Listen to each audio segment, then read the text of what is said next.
The silent void. Dr. Elena Vasquez rubbed her tired eyes and stared at the massive array of monitors surrounding her workstation. The Puerto Rico Deep Space Communications Array, built to replace the legendary Arecibo Observatory, hummed quietly in the tropical night.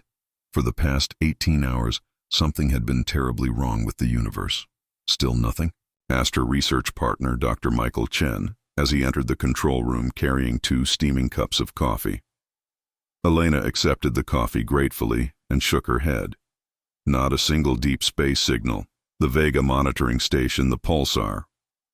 In Cygnus, even the background radiation from distant galaxies. It's all gone silent, Mike. Everything beyond our solar system has just stopped talking. Mike pulled up a chair beside her. Equipment failure? That's what I thought at first. But I've run every diagnostic we have. The array is working perfectly. We're receiving local signals just fine. Solar wind measurements, Jupiter's radio emissions, even that old Voyager probe. But anything from interstellar space? Elena gestured at the eerily quiet displays. Dead silence. Across the world, similar conversations were taking place. Radio. Telescopes in Chile, Australia, and South Africa all reported the same impossible phenomenon. The universe had gone quiet overnight, as if someone had thrown a switch and turned off every star beyond the solar system. Commander Jake Morrison of the United States Space Command received the call at 0347 hours. The voice on the secure line belonged to General Patricia Hayes, his former mentor and current head of Deep Space Monitoring Division.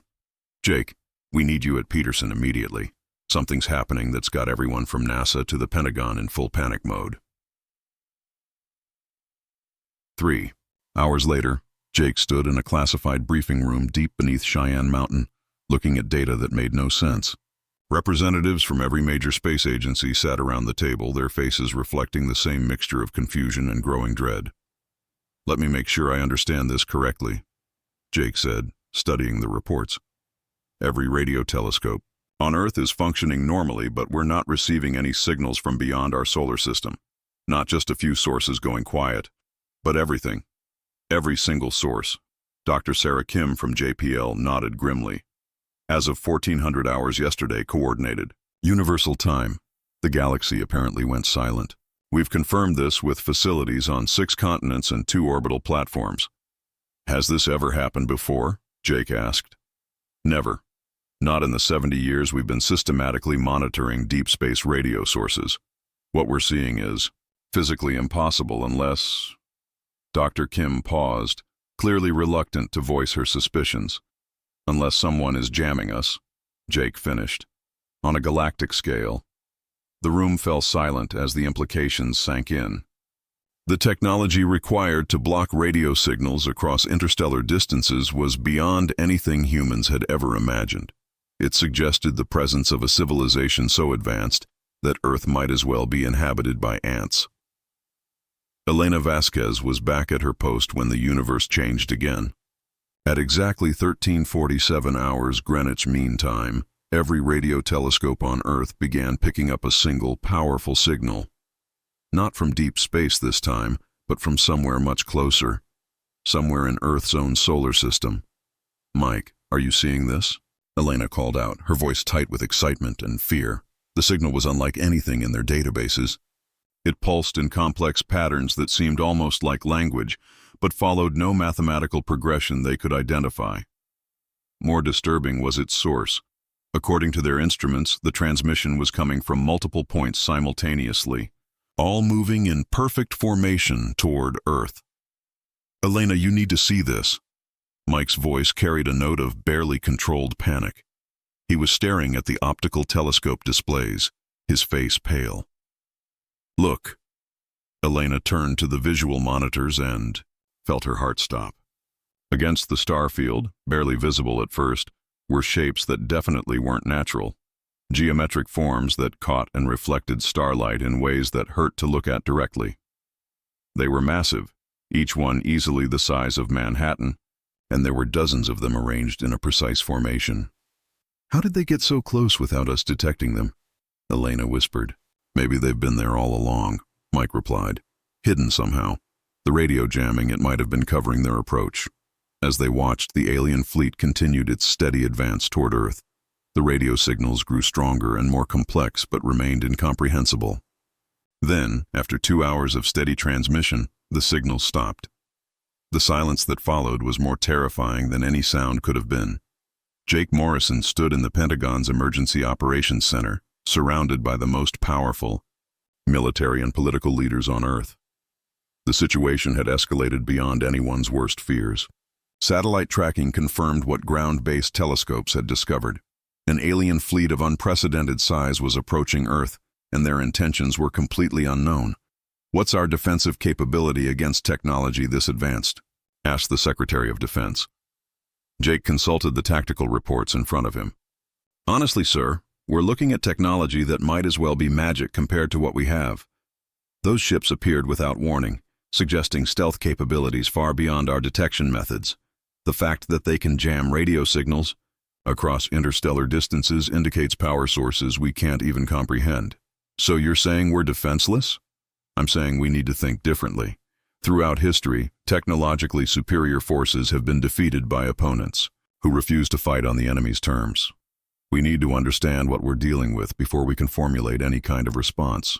As if summoned by Jake's words, every screen in the operations center suddenly activated. The image that appeared was startling in its clarity and detail. An alien being stood before what appeared to be a control room, though the architecture was unlike anything human. The creature was tall and thin, with elongated limbs and a face that seemed to be made of living metal. When it spoke, the words came through in perfect English. "Inhabitants of the third planet. I am Coordinator Thex 941 of the Hegemony Fleet. Your world has been selected for resource extraction under Galactic Decree 7749. You will evacuate all population centers with more than 10,000 inhabitants within 72 of your hours. Any interference with extraction operations will result in immediate termination of your species." The transmission ended abruptly, leaving the room in stunned silence. Jake felt a chill run down his spine. This wasn't first contact. This was an extermination notice. Elena stared at her screens in horror as more signals began arriving from around the globe. Every major radio facility on Earth was reporting the same transmission, broadcast simultaneously in dozens of languages. The aliens had been studying humanity long enough to understand their languages and communication methods. This had been planned for a very long time. 72 hours. Mike said numbly. "They're giving us 3 days to abandon our cities before they start stripping the planet." "Resource extraction," Elena repeated. "They're not here to conquer us. They're here to mine Earth like it's an asteroid." The full scope of humanity's situation became clear over the next few hours. This alien hegemony had appeared in Earth orbit with overwhelming technological superiority and a simple, terrifying agenda. They wanted Earth's resources, and they considered human beings nothing more than an inconvenient infestation to be cleared away. But as reports poured in from around the world, something unexpected began to happen. Instead of panic and despair, a different emotion began to spread among Earth's population. Anger. Pure, focused, human anger at beings who thought they could simply take what belonged to humanity. In Tokyo, Dr. Yuki Tanaka received an emergency call from her government. As one of the world's leading experts in quantum physics and reverse engineering, she was being asked to join an international team of scientists. Their mission was simple and seemingly impossible: find a way to fight back against technology that was centuries ahead of human capability. "We're not giving up," Yuki told her research team as they gathered in their laboratory. "Humans have never given up when faced with extinction. We've survived ice ages, plagues, world wars, and countless other disasters. We're not going to roll over for some cosmic bullies who think they can steal our planet." Similar scenes were playing out across the globe. In Moscow, engineers were already working on modifications to communication satellites. In Mumbai, computer scientists were analyzing every fragment of the alien transmissions for weaknesses. In São Paulo, amateur radio operators were organizing networks that might survive whatever jamming technology the aliens deployed. Jake Morrison found himself at the center of a coordination effort unlike anything in human history. Military leaders, scientists, engineers, and civilians from every nation were sharing information and resources with unprecedented cooperation. The threat to Earth had accomplished what decades of diplomacy had failed to achieve: true global unity.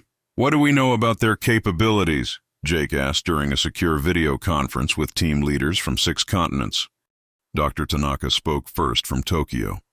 Their jamming technology is incredibly sophisticated, but it appears to work by overwhelming radio frequencies with interference patterns. However, there are gaps in their coverage. Short-range communications still work, and they seem to have overlooked some older, less common frequency bands. Elena added from Puerto Rico. Their ships are using some kind of energy field for propulsion and possibly defense. But every technology has limits and weaknesses. We just need to find them. Time is our biggest problem, Jake said. 72 hours isn't enough to develop new weapons or defensive systems. We need to work with what we have and use it in ways they won't expect. As the first day of the ultimatum passed, humanity began to show what it was truly capable of when faced with extinction. Scientists worked around the clock to understand alien technology. Engineers modified existing systems for purposes their designers had never imagined.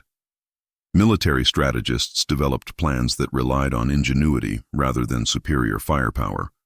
But, perhaps most importantly, ordinary people around the world began to contribute in ways that surprised even the experts. Ham radio operators set up communication networks using frequencies the aliens hadn't blocked. Amateur astronomers provided detailed observations of the alien fleet. Even children began suggesting ideas that adult scientists hadn't considered. Elena made a discovery during the second night that changed everything. While analyzing the alien jamming signals, she noticed something that had been overlooked in the initial panic. The interference patterns weren't random. They followed specific mathematical relationships that suggested the aliens were using quantum entanglement for their long-range communications. "Mike, look at this," she said, pointing to her analysis. "They're not just jamming our radio signals. They're using quantum interference to block specific types of communication across interstellar distances. But quantum entanglement has a weakness. If you can disrupt the entangled particles at the source, the entire network becomes unstable. Are you saying we might be able to turn their own jamming technology against them?" "I'm saying that every advanced technology creates new vulnerabilities along with new capabilities. We just need to find the right pressure point."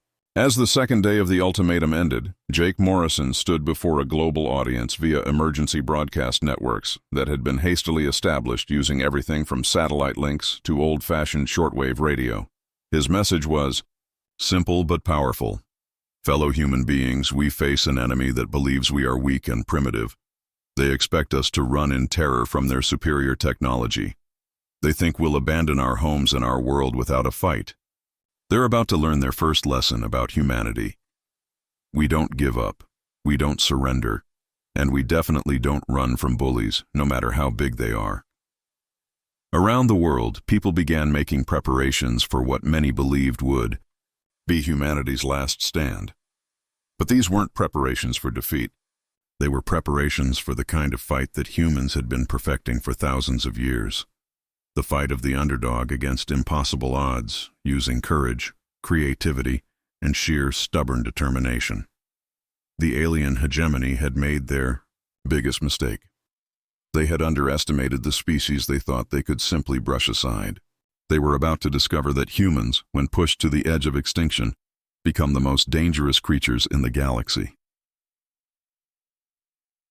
The impossible response.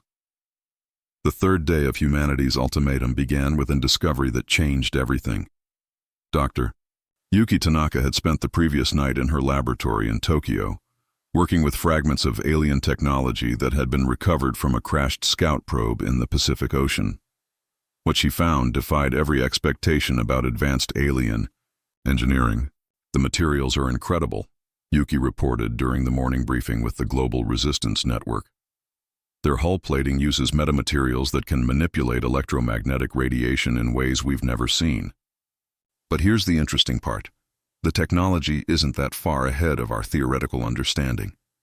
It's more like they took principles we know and perfected them over thousands of years.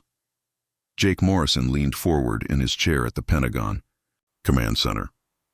What does that mean for us practically? It means we might actually be able to understand and even replicate some of their systems, Yuki replied.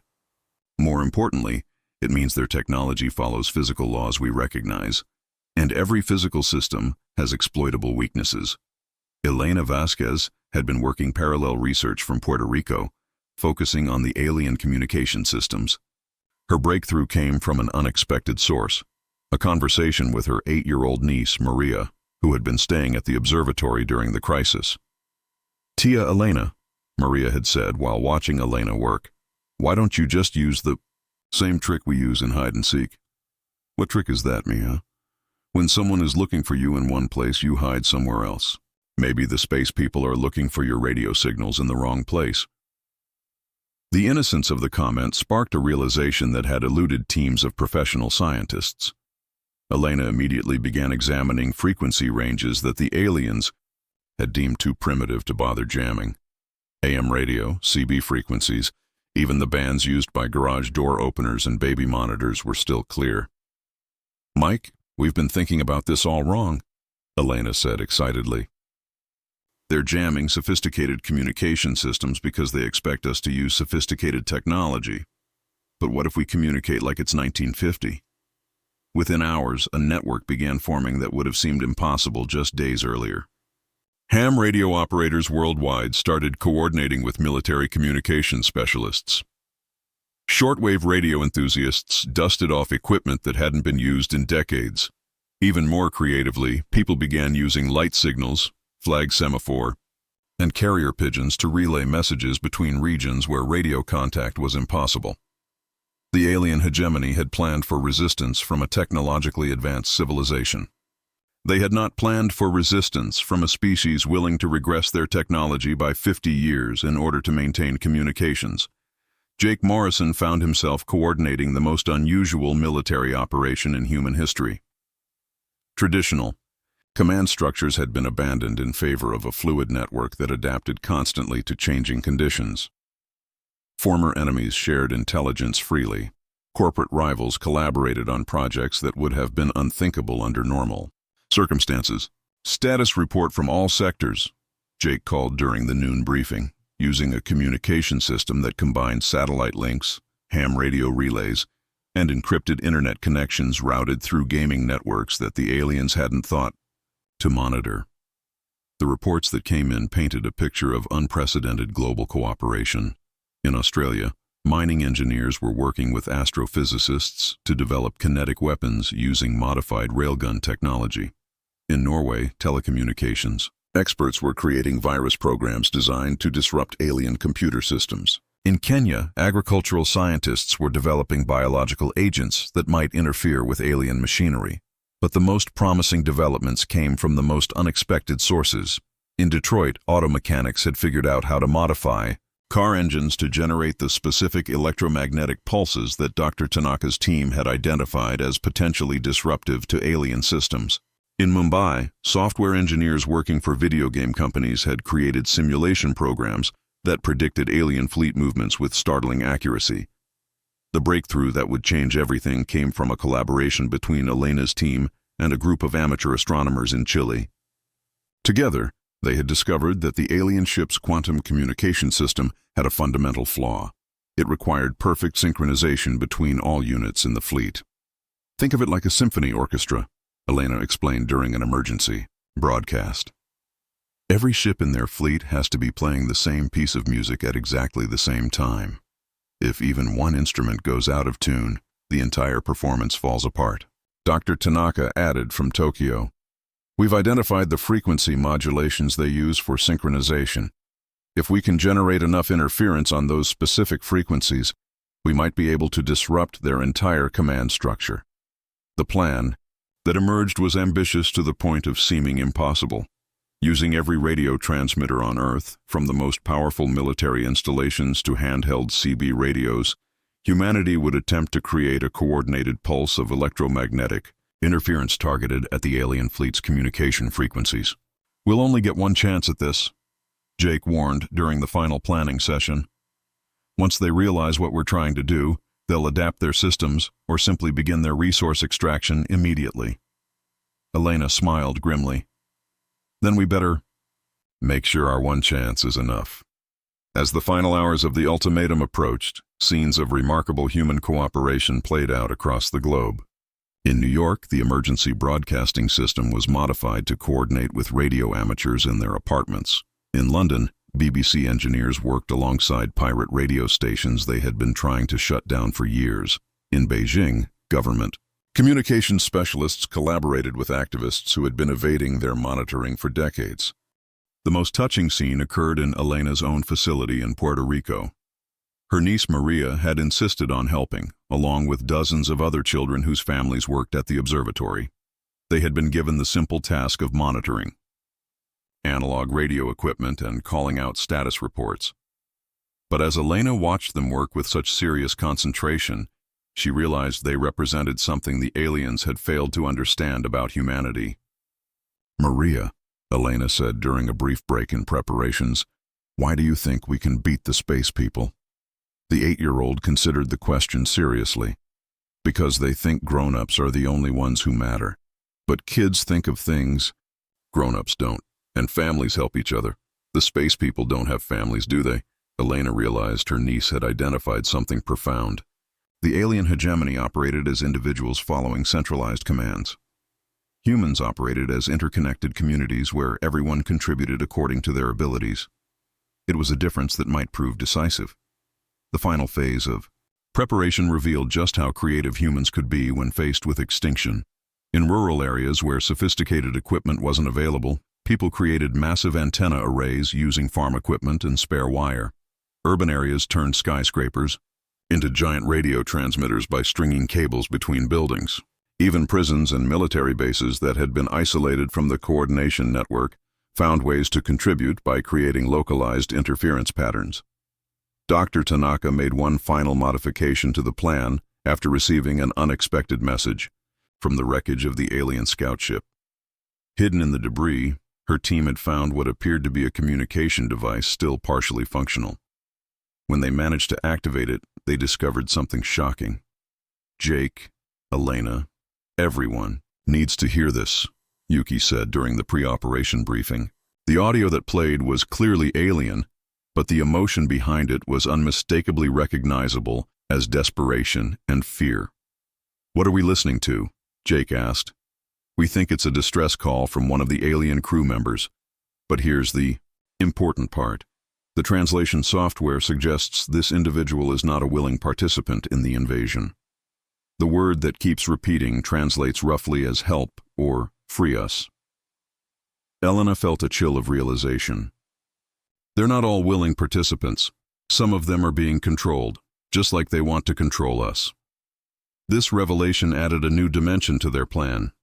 Instead of simply disrupting the alien communication network, they might be able to free alien crew members who were being controlled by their own technology.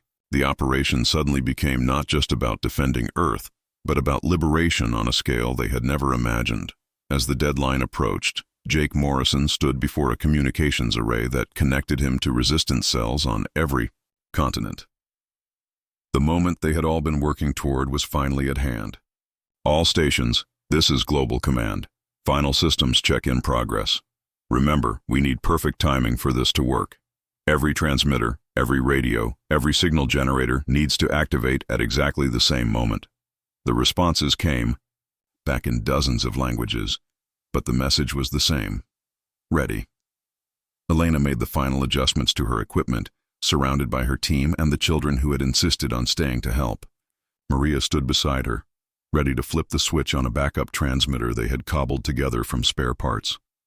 "Tia Elena," Maria whispered, "what happens if this doesn't work?" Elena knelt down and hugged her niece. "Then we try something else. That's what humans do, Misha. We never stop trying." Across the world, similar scenes played out as ordinary people prepared to attempt the impossible. The plan they were about to execute had never been tested and relied on theories that might be completely wrong. But it was humanity's plan, created by human ingenuity and powered by human determination. The alien hegemony had given Earth 72 hours to surrender. Instead, Humanity had used those 72 hours to organize the largest coordinated resistance effort in the species' history. They were about to discover that when humans are pushed to their limits, they don't break. They innovate.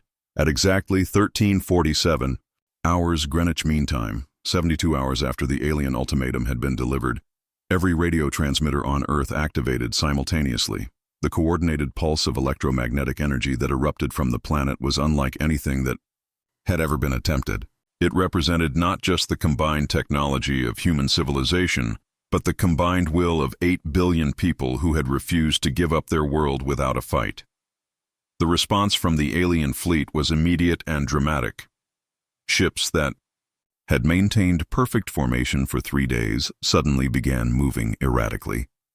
Communication arrays that had coordinated their operations flickered and went dark. And from the debris of the scout ship in Dr. Tanaka's laboratory came sounds that could only be described as cheers of freedom. Humanity's impossible response had worked. But as they would soon discover, this was only the beginning of a much larger story. Stars remember. The immediate aftermath of humanity's coordinated electromagnetic pulse exceeded every optimistic projection. Within minutes of the transmission, the alien fleet's perfect formation dissolved into chaos. Ships that had moved with mechanical precision began drifting aimlessly, their navigation systems clearly compromised. Most significantly, several vessels began broadcasting signals on frequencies that humans could understand. Dr. Yuki Tanaka was the first to recognize what they were hearing. "Jake, Elena, everyone listen to this," she called out over the communication network, her voice trembling with excitement and disbelief. "The signals coming from the alien ships, they're not just random electronic noise. They're voices, individual voices speaking in dozens of different languages, including some we've never heard before." Elena adjusted her equipment to isolate the clearest signals. What she heard changed her understanding of everything they had accomplished. The voices weren't alien at all, at least not in the way they had expected. They were the voices of individuals from countless species, all speaking the same message in their native languages. "Thank you. We are free. We remember who we were." Jake. Morrison stood in the Pentagon Command Center, watching satellite feeds that showed alien ships across Earth's orbit. But these weren't the coordinated movements of an invasion fleet anymore. Individual vessels were breaking away from the main formation, and some were actually approaching Earth in what appeared to be peaceful configurations. "Sir," reported the communications officer, "we're receiving a transmission request from one of the alien vessels. It's on standard diplomatic frequencies, and they're asking for permission to establish contact." "Permission?" Jake repeated. 12 hours ago, they were threatening to strip mine our planet. Now they're asking permission. The answer came from an unexpected source. The first face to appear on the main display screen was humanoid, but clearly not human. The being had skin that shifted between pale blue and silver, with large, expressive eyes that conveyed intelligence and something that looked remarkably like relief. "People of Earth," the being said in accented but clear English, "I am Zara 9 of the vessel designated Recovery 7. I was once a member of the Hegemony fleet, but I am not any longer. Your electromagnetic pulse has freed us from the control systems that bound our minds and actions. We are in your debt." Elena leaned forward, fascinated. "Control systems? You were being controlled?" "For over 300 of your years," Zara 9 replied. "The Hegemony does not conquer worlds through force alone. They use neural control technology to enslave the inhabitants of defeated planets, turning them into instruments of further conquest. I was once Zara of the Andriel system, before my world fell to the Hegemony. Your resistance has broken those controls and restored our free will." The implications were staggering. Jake felt a mixture of horror and hope as he processed this information. "How many others? Of the 847 worlds the Hegemony has conquered, survivors from 312 species serve in their fleets. Your action has freed thousands of beings who have been slaves for centuries. But there is more you must know. The signal you sent has propagated beyond your solar system.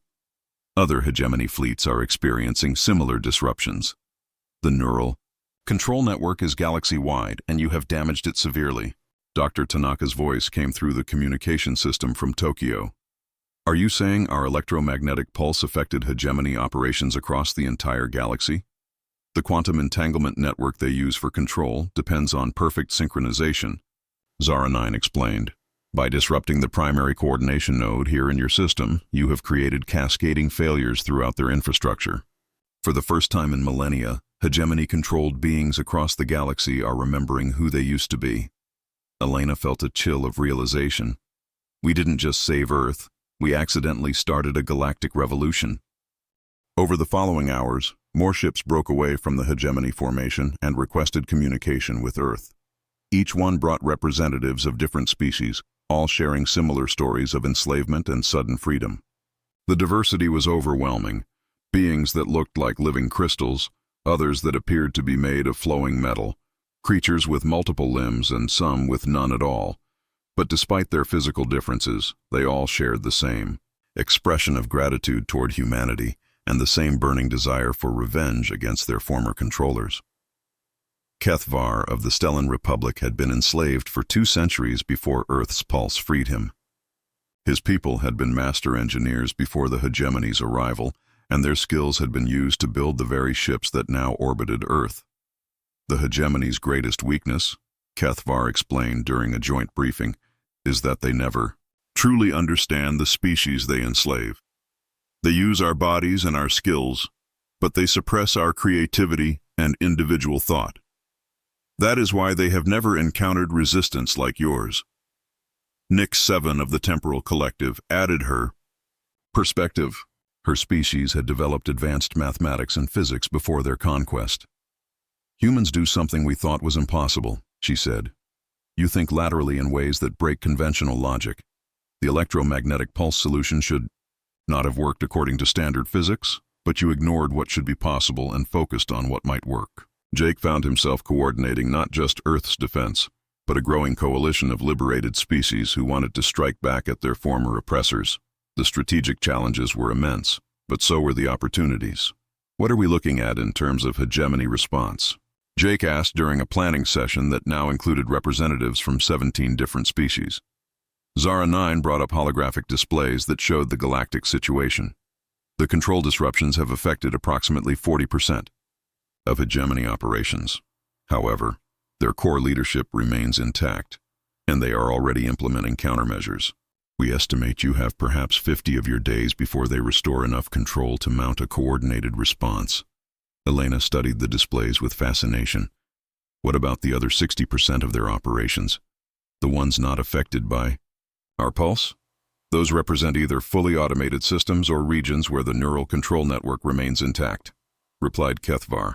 But here is where human thinking may again prove decisive. The hegemony has never faced coordinated resistance from multiple species simultaneously. Their strategy depends on fighting isolated worlds one at a time. Dr. Tanaka joined the conversation. From Tokyo. So if we can coordinate liberation efforts across multiple systems simultaneously, they won't be able to respond effectively to all of them. Precisely. But such coordination would require communication networks spanning thousands of light years in strategic planning beyond anything previously attempted in galactic history. Jake smiled grimly. Lucky for us, humans specialize in attempting the impossible. The plan that emerged over the following weeks was ambitious beyond anything in galactic history. Using the freed alien ships as a foundation, Earth would become the center of a liberation network spanning the galaxy. Human communication expertise would be combined with alien technology to create networks that could coordinate resistance efforts across vast distances. But the most revolutionary aspect of the plan came from an unexpected source. Maria, Elena's 8-year-old niece, had been listening to the planning sessions and made an observation that stunned the adult strategists. Why don't you ask the other kids? Maria said during one particularly frustrating planning meeting. Not the grown-up aliens, but the kids from their planets. Kids always know secret hiding places and ways to trick grown-ups. The suggestion led to a discovery that changed everything. Many of the enslaved species had been conquered so long ago that their children had grown up under hegemony control. But children, it turned out, were naturally resistant to the neural control systems that worked so effectively on adults. Zara 9 was amazed by this insight. The control technology targets developed neural patterns. Younger minds, with more flexible thought processes, often experience only partial control. We never realized this because we assumed the children were simply being obedient. Within days, a new phase of the Liberation Network began. While adults coordinated military and technical resistance, children from enslaved worlds began passing information through play networks that had existed under the hegemony's notice for generations. The intelligence they provided revealed weaknesses in hegemony infrastructure that adult strategic analysis had missed. The first coordinated strike took place 37 days after Earth's initial electromagnetic pulse. 7 different star systems, spanning nearly half the galaxy, launched simultaneous liberation efforts. Each one was customized to local conditions, but followed principles developed through the Earth resistance. Use existing infrastructure in unexpected ways, coordinate through channels the enemy doesn't monitor, and rely on the creativity of individuals rather than centralized command structures. Elena monitored the results from her command center in Puerto Rico, now expanded into a massive international communications hub. The reports coming in exceeded their most optimistic projections. Kepler 442 system reports complete liberation of their primary world, she announced to the Global Coordination Team. The Vegan Collective has regained control of their industrial centers, and the Centauri resistance has successfully disabled 3 hegemony command ships. Jake studied the tactical displays with satisfaction mixed with concern. What about hegemony? Counterattacks? That's the interesting part, Zara 9 reported from her ship in orbit. They're responding exactly as we predicted they would. Each system attack is being treated as an isolated incident. They're sending overwhelming force to individual locations instead of recognizing the coordinated nature of our campaign. Tanaka added from Tokyo, it's a fundamental difference in thinking. The hegemony operates through hierarchical command structures. They literally cannot conceive of successful operations that don't follow centralized planning models. The success of the coordinated strikes led to an unexpected development. Species that had been enslaved for centuries began remembering not just their individual identities, but their collective cultures and technologies. The result was an explosion of innovation as different species combined their unique capabilities in ways the hegemony had never allowed. The crystalline archives, a species that stored information in living crystal matrices, merged their knowledge preservation techniques with human internet protocols to create communication networks that could function across galactic distances instantly. The temporal engineers contributed their understanding of quantum mechanics to develop weapons that could disrupt hegemony technology at the molecular level. But perhaps most significantly, the Andriel artists worked with human musicians and storytellers to create cultural transmissions that could inspire resistance even among populations still under hegemony control. These broadcasts, transmitted on frequencies the hegemony considered too primitive for serious communication, began sparking spontaneous uprisings on worlds that hadn't been part of the original liberation plan. Elena found herself at the center of this cultural revolution. Her facility in Puerto Rico had become not just a communication hub, but a center for creating content that could reach enslaved populations across the galaxy. It's working exactly like Maria suggested, Elena told Jake during one of their daily briefings. Children on enslaved worlds are hearing the music and stories, and they're sharing them with other children through play networks. The hegemony can't stop it because they don't recognize children's activities as strategic threats. The cultural transmissions had another unexpected effect. They began attracting the attention of species that had never been conquered by the hegemony. Advanced civilizations that had remained hidden or neutral for millennia started reaching out to the Liberation Network. The first contact came from a species called the Void Dancers, who had been observing galactic events from the spaces between star systems for over 10,000 years. Their representative, a being who appeared as shifting patterns of light and shadow, spoke through quantum fluctuations that Elena's equipment could barely detect. "Humans of Earth," the Void Dancer said, "you have accomplished something we thought impossible. You have united chaos against order, creativity against control. We offer our assistance in ways you cannot yet imagine. Similar offers came from other ancient species, the Star Shapers, who could manipulate the nuclear fusion processes of stars themselves, the Dream Weavers, who existed partially in quantum superposition and could transmit thoughts across any distance instantaneously. The Time Gardeners, who had learned to cultivate temporal anomalies like other species grew crops.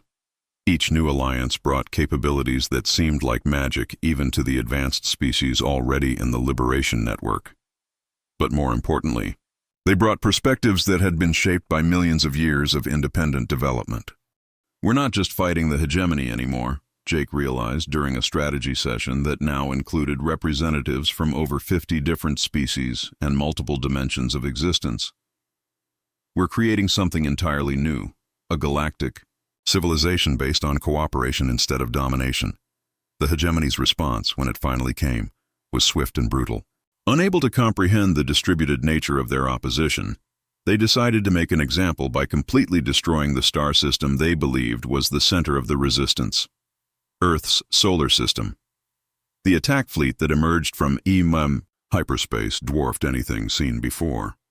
Thousands of ships, each the size of Earth's moon, arranged in perfect geometric formations that spoke of overwhelming technological superiority.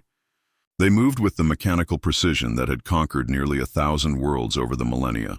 But as they approached the outer edges of the solar system, they encountered something unprecedented. Earth was no longer defended by just human technology or even the liberated alien vessels. The entire solar system had been transformed into a defensive network that incorporated the knowledge and capabilities of dozens of advanced species. The Void Dancers had seeded the space around Jupiter with quantum mines that existed in multiple dimensions simultaneously. The Star Shapers had modified the sun itself, turning it into a massive energy weapon that could fire focused plasma streams with surgical precision. The Time Gardeners had created temporal distortion fields that slowed incoming projectiles to manageable speeds while accelerating defensive responses. And at the center of it all, coordinating the defense through networks that spanned multiple dimensions and quantum states, were humans using modified versions of the same amateur radio equipment they had started with months earlier.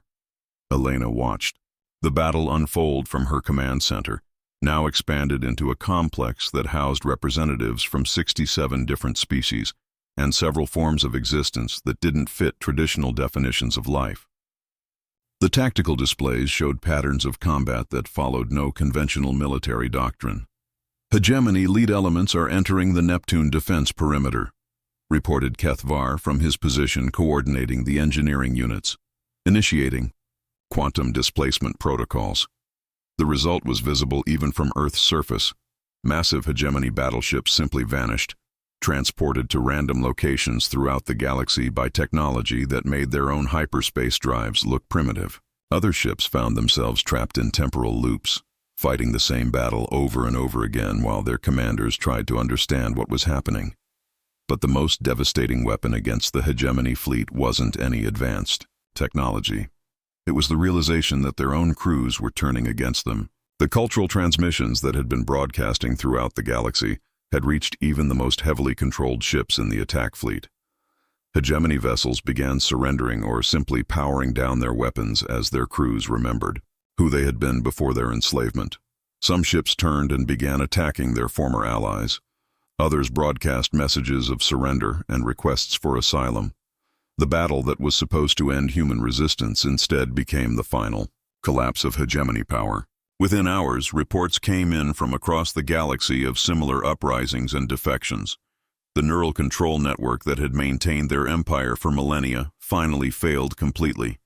Jake Morrison stood on the observation deck of a space station that had been constructed in Earth orbit using technologies from a dozen different species. Below him, Earth looked the same as it had months earlier, but everything else had changed beyond recognition.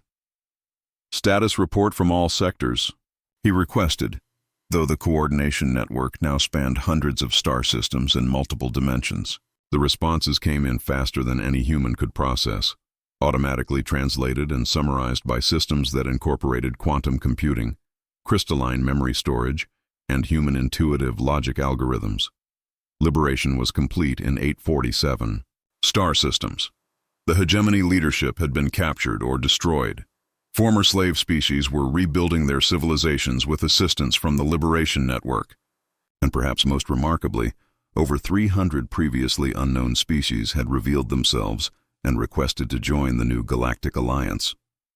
Dr. Tanaka joined Jake on the observation deck, her arm in a sling from a recent accident while working with experimental dimensional technology. "The reconstruction teams are reporting something interesting," she said. "Every species that was enslaved by the hegemony had unique capabilities that we're only now discovering. The hegemony suppressed their creativity so completely that they forgot their own potential."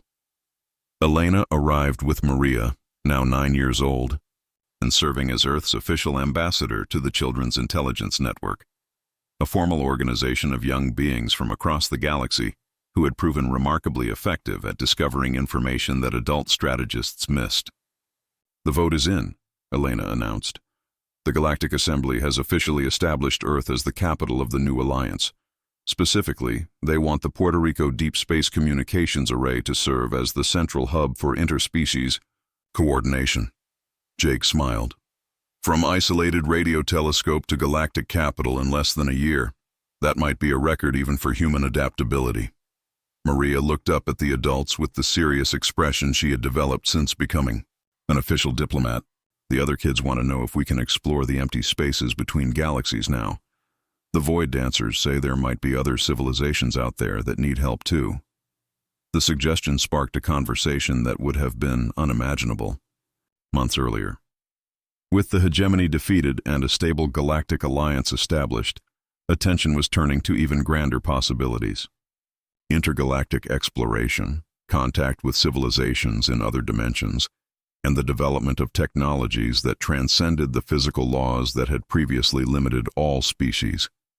But perhaps the most significant change was philosophical. The alliance that had formed around Earth's resistance was based on principles that reversed thousands of years of galactic history. Instead of conquest, cooperation. Instead of uniformity, diversity. Instead of suppressing the unique capabilities of different species, celebrating and combining them. Elena stood with her colleagues and family, looking out at a universe that had become infinitely larger and more complex than anyone had imagined. The stars that had gone silent months earlier were now filled with voices from countless species, all sharing knowledge and stories and dreams for the future. "You know what the most amazing part is?" she said. "The hegemony was right about one thing. Humans do advance too quickly compared to galactic norms. But instead of seeing that as a threat to be contained, everyone else started wondering what they could accomplish if they stopped limiting themselves to normal development speeds." Jake nodded. "We didn't just defeat the hegemony. We accidentally started a renaissance that's spreading across the entire galaxy." Maria tugged on Elena's sleeve. "Tia Elena, the Crystal people want to teach us how to store memories in rocks, and the Time Gardeners are going to show us how to plant seeds that grow in yesterday. Can we do that?" Elena hugged her niece, marveling at how naturally children adapted to concepts that challenged adult understanding. "Of course, mija. That's what humans do. We learn new things and then find ways to make them even better." As the Earth turned and the galaxy spun through space, millions of species that had been enslaved for millennia were rediscovering what it meant to be free. They were learning that advancement wasn't limited by arbitrary restrictions, that cooperation could achieve more than domination ever could, and that sometimes the most profound changes came from the most unexpected sources. The hegemony had made their biggest mistake when they underestimated humanity. They had expected primitives who would either submit or be easily crushed. Instead, they had encountered a species that treated impossible challenges as interesting puzzles to be solved through creativity, cooperation, and sheer stubborn determination. But perhaps more importantly, they had encountered a species that instinctively understood something the hegemony never could. That true strength came not from controlling others, but from inspiring them to become more than they ever imagined possible. The stars that had fallen silent now sang with voices from across the galaxy, and at the center of that cosmic chorus was a small blue planet whose inhabitants had refused to be quiet when the universe tried to silence them. The age of the hegemony was over. The age of the alliance had begun. And somewhere in the vast distances between galaxies, other civilizations were beginning to hear the call of species who had learned that together they could accomplish anything. The humans had shown the galaxy something it had forgotten, that when beings who refuse to give up work together, even the impossible becomes inevitable.